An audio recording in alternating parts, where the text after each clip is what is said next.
Well, hello again. Happy Sunday. Good morning, good afternoon, good evening, wherever you are, whatever time it is good. And I'm happy to be here with you. Of course, we have some wonderful things to share and to discuss today. But before we do, I would love for you to join me in this centering prayer. If you could just repeat after me as we allow this to ground ourselves to move a little deeper. I welcome the Spirit of truth into my mind and let it grow in my heart. Thank you, God, in me, through me, and as me. Amen. Ashe. And so it is.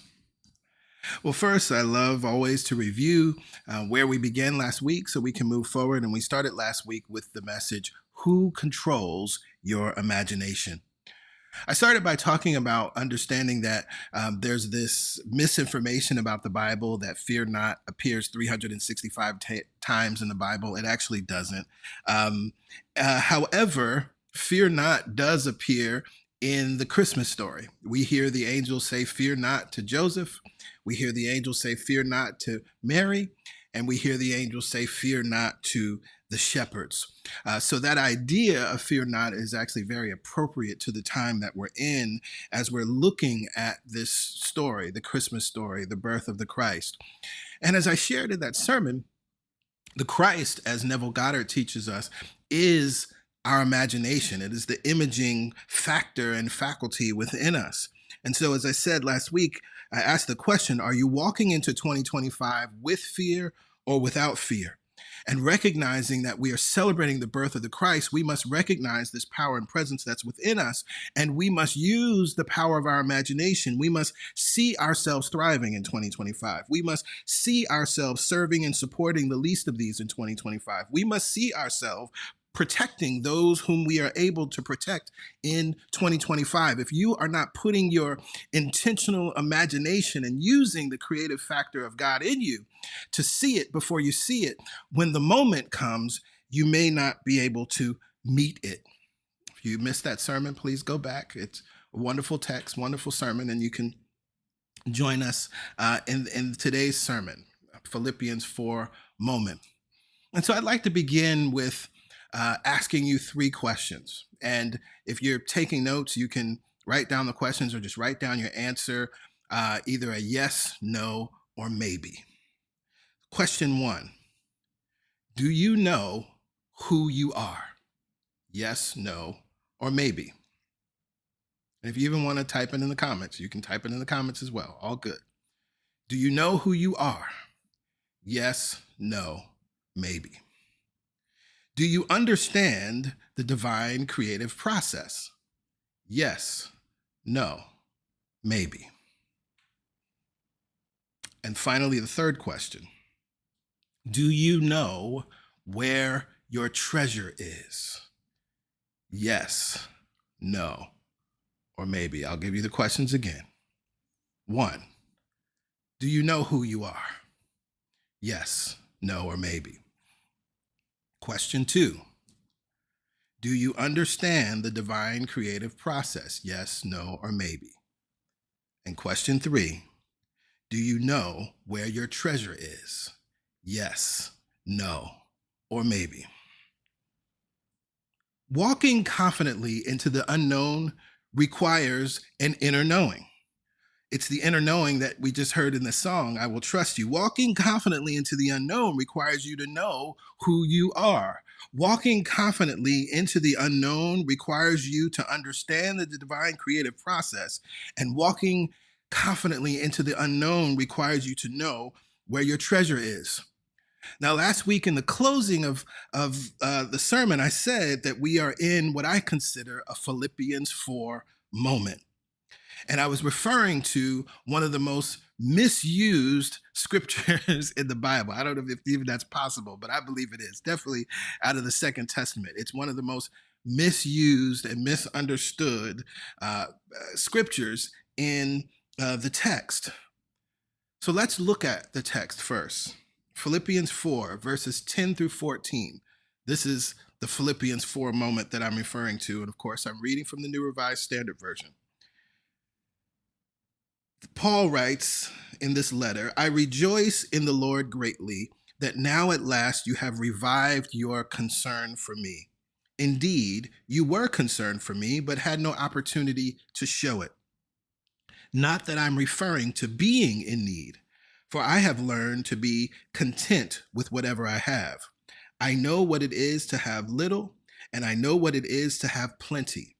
In any and all circumstances, I have learned the secret of being well fed and of going hungry, of having plenty and of being in need. I can do all things through the one who strengthens me. Now, I'm sure most of us are more familiar with that last verse, the King James Version. I can do all things through Christ who strengtheneth me. And this is a verse, I see that hardly a day goes by that I don't see it on social media in somebody's bio, Philippians 4:13, right? And it is used as some sort of motivational statement, right? That I can accomplish all things, but that's not what Paul is writing about. First, we must understand this is a letter. This is a letter from Paul to the church of Philippi. This is a church that he founded, right? And now he's traveling around preaching and teaching and going to other churches, but he stays in touch via letter writing, right? And so if it was 2024, we would be reading emails from Paul to his church, right? And so in this letter, he reveals something about his consciousness and his inner awareness, right? He wasn't even necessarily trying to teach so much because it was conversational. You hear it. He's like, oh, thank you all for being concerned, right? We don't know what happened, but there was something that happened, and they wrote checking in on him. And he's like, you know, I know you were concerned about me. I'm glad you revived your concern for me and had an opportunity to show it, right? So that was what was happening here. But in this letter and in his response in that moment, he's revealing his consciousness and his inner awareness. He's answering the three questions that I just asked you today. Do you know who you are? Do you understand the divine creative process? And do you know where your treasure is? I can do all things, again, is not a motivational statement. I can't say this enough. You can share this far and wide. It is not a motivational statement. People, you know, I see people that graduate and they got Philippians 4 on their graduation caps, or you know, people have I can do all things posted on their vision boards and posted around so they can see it to keep them inspired and motivated. That's not what Paul is saying. It's not that. I mean, it's true. You can do all things. You can accomplish anything. We say it all the time. You can be, do, or have whatever you want.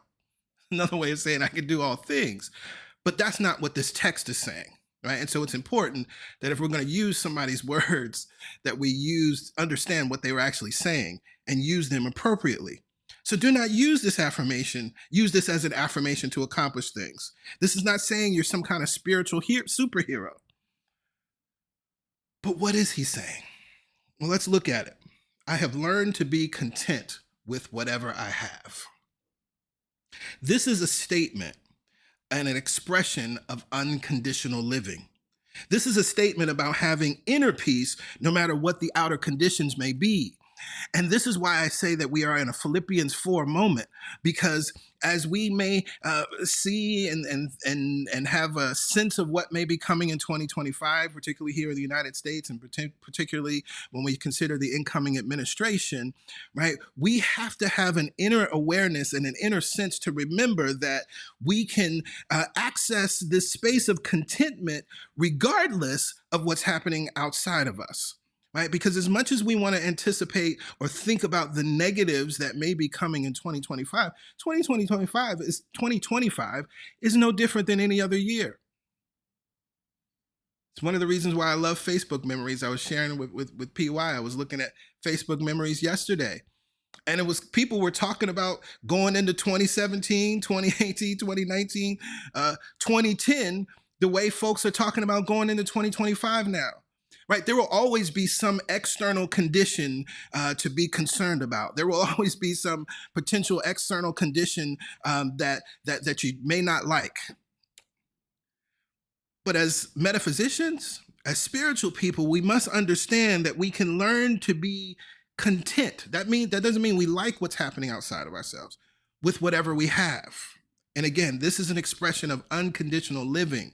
This is an expression of saying that no matter what's happening outside of me, it does not change who I am. What Paul is saying, he's saying the same thing that Lao Tzu said centuries before him. In the Tao Te Ching, verse 26, Lao Tzu says this: the inner is the foundation of the outer. The still is master of the restless. The sage travels all day, yet never leaves his treasure, his inner treasure. Though the views are captivating and beg attention, he remains calm and uninvolved. Tell me, does the lord of a great empire go begging for rice? Woo! Lord, I remember the first time I heard that verse right there. Changed my life. And I made that connection in my mind. Oh, this is a Philippians 4 understanding. Understanding that the inner is the foundation of the outer. And yes, there may be things going on, the restless. There may be things that are captivating and beg our attention. But the sage never leaves their inner treasure. What was one of the questions I asked you? I said, do you know where your treasure is? It ain't outside of you. Do you know where your treasure is? It ain't your bank account. Do you know where your treasure is? It's not your relationships. Do you know where your treasure is? Jesus so beautifully talks about that in the Second Testament, where he says, keep your treasure stored in heaven, which meant within, not some street paved with gold mythological place. Why? Because he says, there moth nor rust can get to it. Right? It can't be damaged or decayed. But anything outside of us, by the nature of physical reality, it has a cycle of birth, life, decay, and death. The inner is the foundation of the outer. The still is master of the restless. But then Paul goes on, because he says, I've learned to be content with whatever I have. And again, that's not to be satisfied with conditions. This is not a message saying we just need to throw up our hands and let whatever happens, happens. We're not saying that. He goes on, in any and all circumstances, I have learned the secret. What circumstances is he talking about? Well, he says it. Having plenty and having little. Being hungry and being well fed. Having plenty and being in need. Beautiful soul. The human experience has its ebbs and flows. No human, I don't care who you are, I don't care what station of life you may be in, whatever your class may be, whatever your cultural background may be, no human is immune or shielded from the ebbs and flows of the human experience. So that means that we must learn how to be in the midst of the wanted and unwanted. We must learn how to be in the midst of the ebbs and flows. And this is what Lao Tzu is talking about. This is what Paul is talking about. This is what the Philippians 4 moment is. Yes, we have a clear sense of what's going on and what's going to come. And one of the other things that's interesting when we look at the news reports lately, and particularly just thinking about this incoming administration, right? And it parallels the previous, the 45 term, right, when he was in office, because it's like a lot of stuff just coming up all at once, right? Every day we're hearing new foolishness and new foolishness and new foolishness, and a new clown nominated to be in the cabinet and another clown.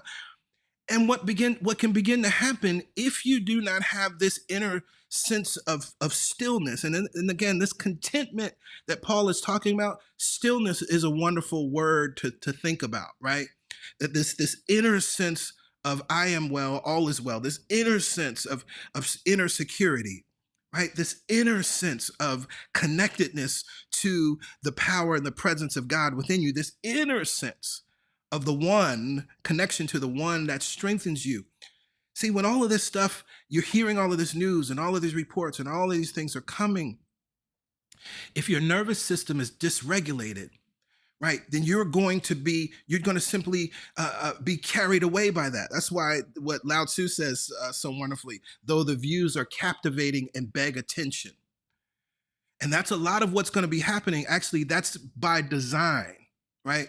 One of the ways that you can just sow chaos is to just keep throwing things at people, right? You may not even do all of all of the things that he's saying he's going to do or he's not going to do. And we already see all of the people that he's nominating. They're not all going to end up being approved. But by throwing out all of this chaos, you send a person who does not understand this truth, you send them into chaos and disarray. And what is incredibly important is that we are rooted and grounded. You all know that African proverb I love so much, right? When the roots are deep, we need not fear the wind. It's another way of articulating this Philippians 4 understanding. But then he goes on and he says, I can do all things through the one who strengthens me. And that translation, I translate that word, the one, or I translate it to the one in this specific way, because when we look at the Greek word Christos, which would then be translated to Christ, is not present there in the Greek text that we have. And so what many translators have done is they've taken contextual clues. And so often what we see is because in the mind of Paul, the Christ was masculine, and particularly because his connection and thought of the Christ is to Jesus of Nazareth. Many times we'll read translations that say, to him who strengthens me. And of course, in the King James Version, we read Christ. But again, it's important to understand that Christos is not there in the text. So I think that's somewhat of a leap to use Christ. And I love the idea of using the one because it speaks to the universality of this presence and power that we're talking about. The name actually matters not. You don't have to be Christian to understand the reality that you can do all things through this power and presence that strengthens you. You don't have to have any specific faith tradition that you claim to claim this spiritual truth and this spiritual reality. This is why I wanted to take you to Lao Tzu to understand that this is a centuries old understanding. It's a spiritual truth, and it's not just a mystical truth. It's a foundational spiritual understanding that we all must come into an awareness of. One of the beautiful things about the Tao Te Ching, Lao Tzu wrote that from that understanding. He was asked, if you could just write a short text, ideas, thoughts that of the greatest wisdom that we all need to know and understand. And this is what the verses of the Tao Te Ching are. So we recognize what this is really all about. And so the one, again, as we understand that Paul would be speaking to his understanding of the Christ, he would be speaking to his understanding of this power and presence. And as we are in this time of celebrating the birth of the Christ, we understand what the Christ symbolizes. It symbolizes hope and possibility. The birth of the Christ symbolizes the end of darkness and the return of light.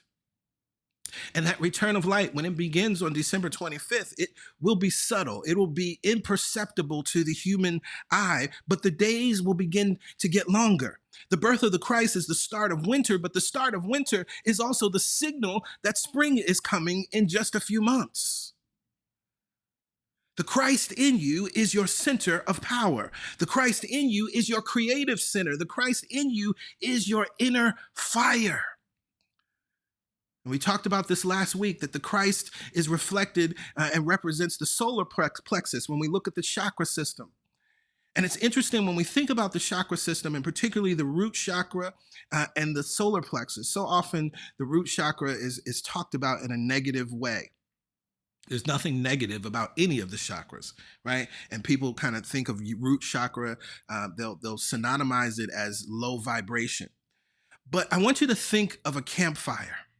The root chakra is like the kindling and the wood and the fuel that is needed to create the fire that is then present as the solar plexus. And so what's interesting is that you could think about the root chakra, that groundedness and that foundation that you need. You can think about that as your daily spiritual practice. You could think about that as the ideas that you ingest, right? What we put in our bodies in terms of what we eat is wonderful, but what we put into our minds, Lord have mercy, that's what you need to be aware of. What we watch, the conversations we entertain, all of that is like the wood and the kindling and the fuel of the root chakra. That becomes your solid foundation or not, depending on what you've been feeding your consciousness.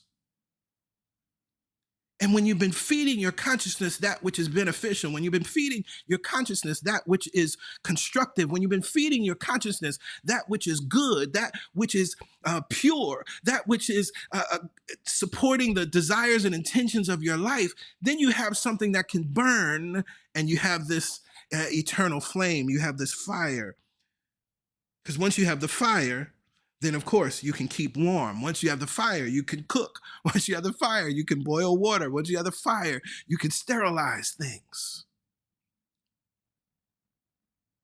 And so this understanding, this contentment, this secret that Paul talks about, he can't write about that unless he spent some time developing that inner understanding, that inner awareness, that inner consciousness. Lao Tzu couldn't write about this way. The sage travels all day, yet never leaves their inner treasure.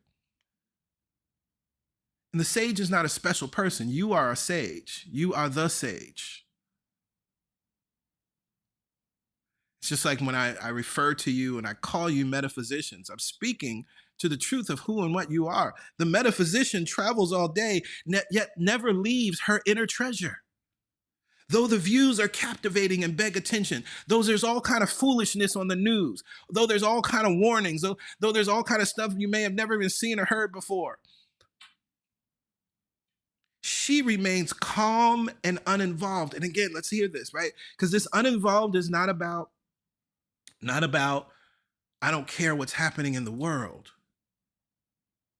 It's, I'm not going to be pulled into the chaos that you're sowing. And I'm going to operate, choose, create, act from this inner peace that is within me. I am going to listen to the voice of love, and love will tell me how to respond. I ain't reacting. I'm going to listen to the voice of love, and love is going to tell me what to do and when to speak and how to speak. And it's going to be much more effective than if you did get involved in that way.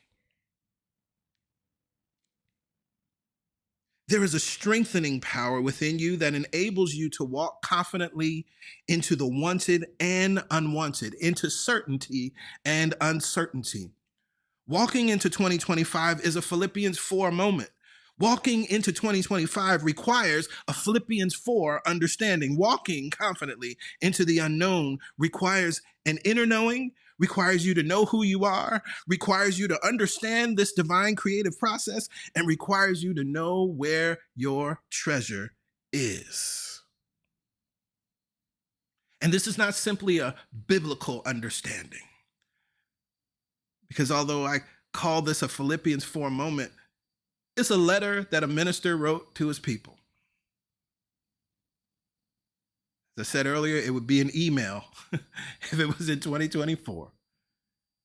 But yet in that message, Paul is revealing something about his own consciousness. And we can take that and apply it to our very own. This is a universal spiritual truth. Lao Tzu reminds us, do you know who you are? Lao Tzu reminds you that you're a lord of a great empire. Lords of great empires don't go begging for rice. They know what they have.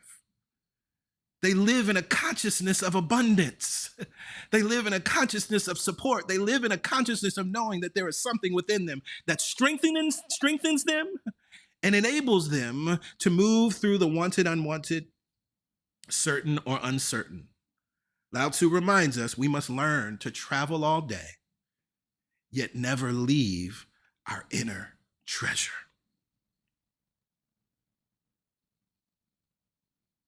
At the start of this sermon, I asked you 3 questions. And I asked you to answer yes, no, or maybe. Do you know who you are? Do you understand the divine creative process?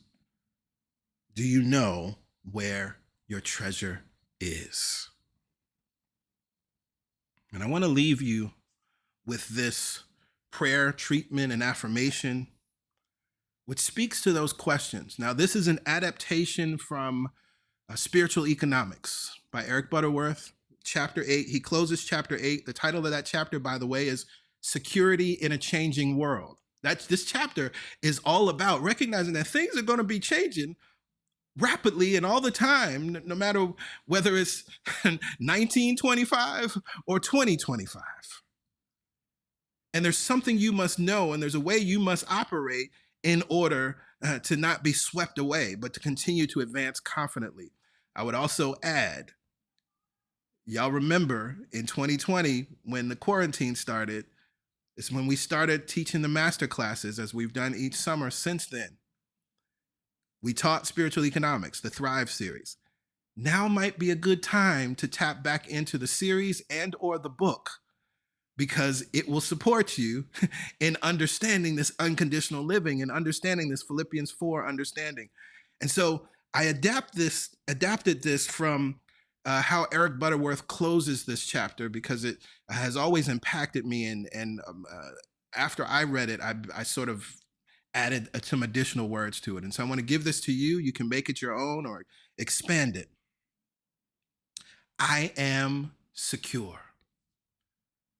I am secure, for I know who I am.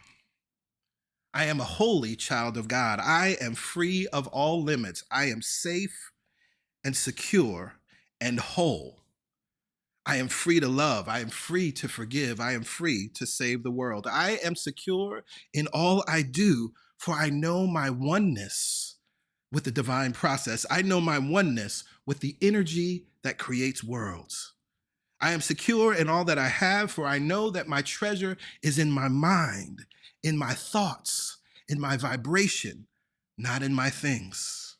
I live this life from day to day, knowing that God's supportive substance is as endless, exhaustless, and dependable as the air that I am breathing right here and right now. This is how you walk confidently into uncertainty. This is how you walk confidently into miracles and answered prayers. This is how you walk confidently into the wanted and the unwanted. This is the knowing that Paul wrote about in his letter. This is the knowing that Lao Tzu wrote about in the Tao Te Ching. This is the knowing that you must integrate and embody as you prepare to advance confidently into 2025. For this truth, I am so very grateful. And to this truth, we say, Amen, Ashe. And so it is.